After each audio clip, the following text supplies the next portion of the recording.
В эфире программа «Актуальное интервью». С вами Дарья Короленкова. Приветствую. Ежегодно в Якутии органы прокуратуры выявляют около 2000 нарушений в сфере исполнения законодательства о противодействии коррупции. Наиболее подверженные коррупции сферы – отношения, связанные с распределением, управлением и распоряжением государственным и муниципальным имуществом, бюджетными средствами, а также порядком прохождения государственной службы и службы в органах МСУ. Как прокуратура борется с коррупцией не только через уголовные дела, но и с помощью исков, мы сегодня поговорим. Гость студии Константин Агатоев, старший прокурор отдела по надзору за исполнением законодательства о противодействии коррупции. Константин Семенович, здравствуйте. Добрый день. Расскажите для начала вообще, в чем заключается исковая работа прокурора? Многие граждане считают, что прокурор – это в первую очередь гособвинитель в уголовном процессе. Однако у нас более широкие полномочия имеются. Прокурор также уполномочен обращаться с исковыми заявлениями в защиту прав граждан, государства, общества, в том числе и с исками в сфере противодействия коррупции. Исковая работа в данном направлении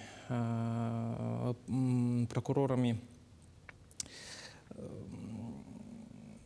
заключается в направлении исковых заявлений, к примеру, это признание сделок недействительным, взыскание ущерба или прекращение полномочий должностных лиц по утрате доверия.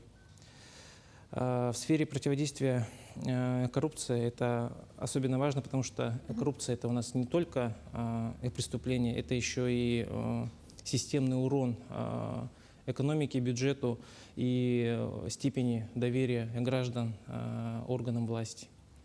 Иск позволяет нам не только привлекать к ответственности виновного, но и устранить те последствия, которые были причинены данным преступлением, вернуть деньги в бюджет и отменить какое-либо незаконное решение, в общем, восстановить справедливость.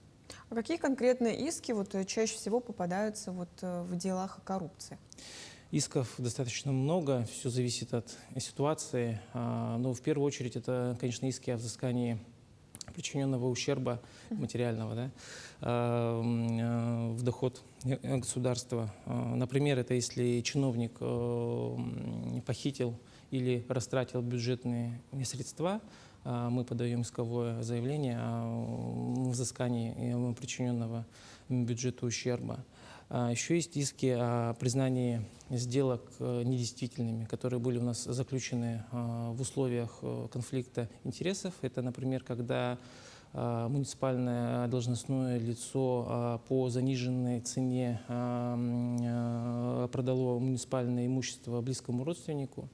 Мы доказываем данное обстоятельство в суде, обращаемся с иском в суд и данную сделку отменяем.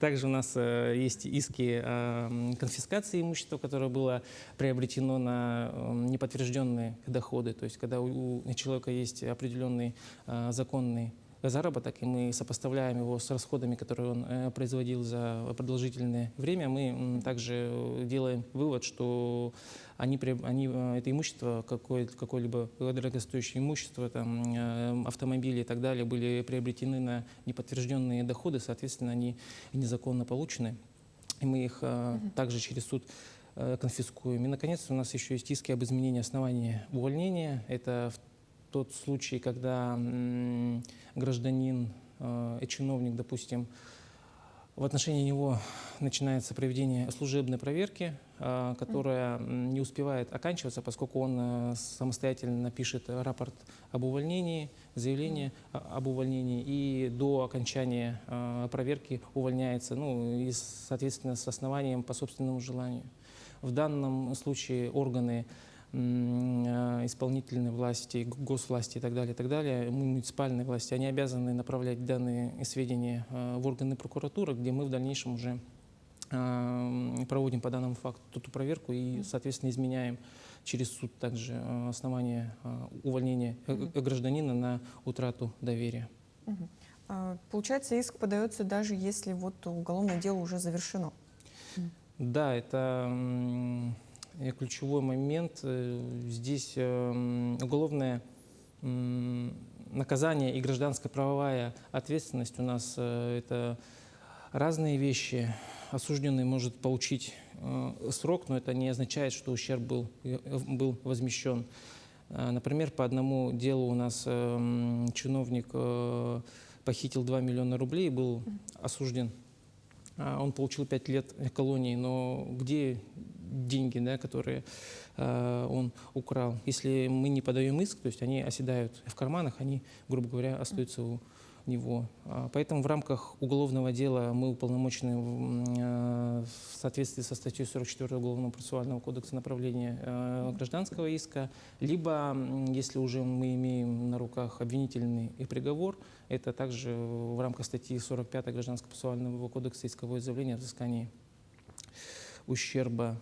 Суд в данном случае устанавливает размер убытков, и уже судебные приставы в дальнейшем накладывают аресты и взыскивают имущество, денежные средства, которые были у данного правонарушителя. Ну, то есть карты блокируют уже как-то. Да. Иногда, конечно, возврат происходит не сразу, но сам факт того, что мы не оставляем это просто так, на каждый случай реагируем, он дает определенный сигнал для нарушителей, которые понимают, что ответственность, так скажем, неизбежна. А если вот человек скрывает свое участие в коррупции, например, вот деньги проходят через третьих лиц, что вот тогда?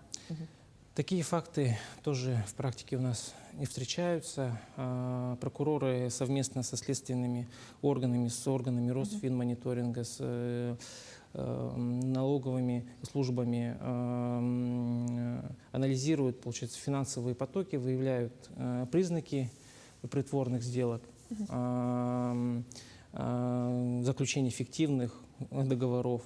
Если есть основания полагать, что имущество приобретено на незаконные доходы, даже если оно оформлено у нас на родственника или подставное лицо, мы подаем иск о признании сделки недействительной или конфискации такого имущества. Например, у нас в текущем году рассмотрено исковое заявление о взыскании с федерального государственного служащего более 20 миллионов рублей, приобретенного на неподтвержденные доходы, а также признание недействительным договора дарения земельного участка и жилого дома, и автомобиля близкому родственнику.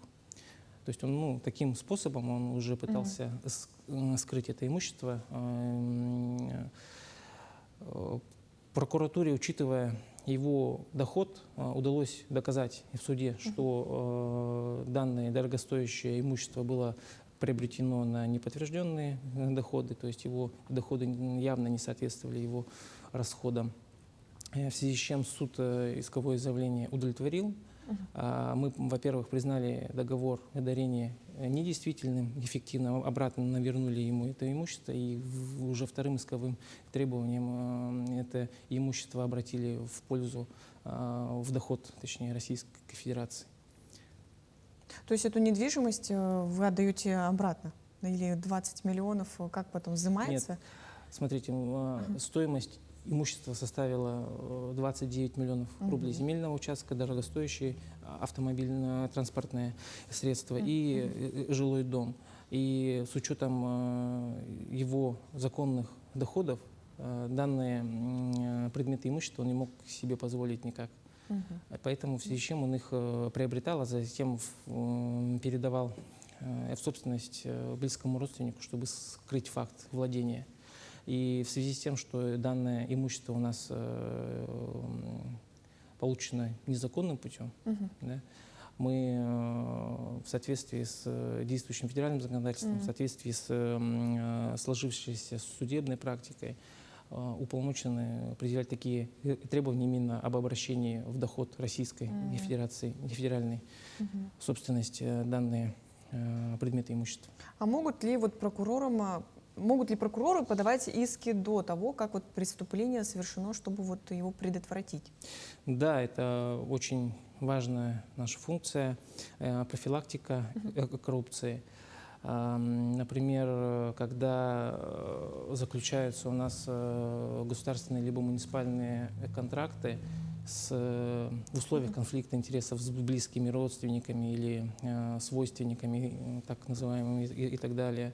Мы в данном случае можем, получается, до фактического исполнения этого контракта подать исковое заявление о признании данного государственного или муниципального контракта недействительным, признать его недействительным, ничтожным и вернуть, получается, аванс, который был оплачен по этому госконтракту, или вернуть какие-то уже оплаченные средства обратно. То есть де юре мы делаем так, что этот контракт, он как бы не существует в правовом поле, и поэтому здесь действует двойная реституция, которая обязывает все вернуть, как было. А сколько вот таких исков подается в год и вот сколько удается взыскать? За прошлый год нами подано 50 исковых заявлений на общую сумму 285 миллионов рублей. В этом году нам удалось добиться положительных судебных решений по отношению имущества на общую сумму 47 миллионов рублей. Важно отметить здесь то, что мы работаем не только по каким-то таким крупным, значительным моментам, также и охватываем, так скажем, мелкие суммы, да, по мелким случаям. Например, когда госслужащий себя премирует там, на 30 тысяч рублей, мы также обращаемся в суд, также эту сумму обратно возвращаем в бюджет, из которого он эту премию незаконно получил. Что бы вы посоветовали зрителям, если они вот заподозрят факт коррупции? Прежде всего, не молчать, обращайтесь в прокуратуру, либо в органы правоохраны. Можете обратиться в прокуратуру республики Саха-Якутия непосредственно. Можете подать свою жалобу, заявление на сайте Генеральной прокуратуры в разделе интернет-приемные, да, или по почте можете направить. Если есть такое опасение, желание, жалоба может даже подаваться анонимно. Мы в любом случае должны будем ее проверить, рассмотреть. В данном случае самое главное, чтобы было побольше конкретики, документов, фото, видео, каких-то доказательств. Здесь важно помнить, что каждый случай, о котором вы не сообщите, может стать началом нашей большой работы по взысканию имущества обратно в бюджет там, на миллионы и миллионы рублей. Спасибо, Константин Семенович, что сегодня к нам пришли. Вам спасибо, что пригласили. Это была программа «Актуальное интервью». До встречи.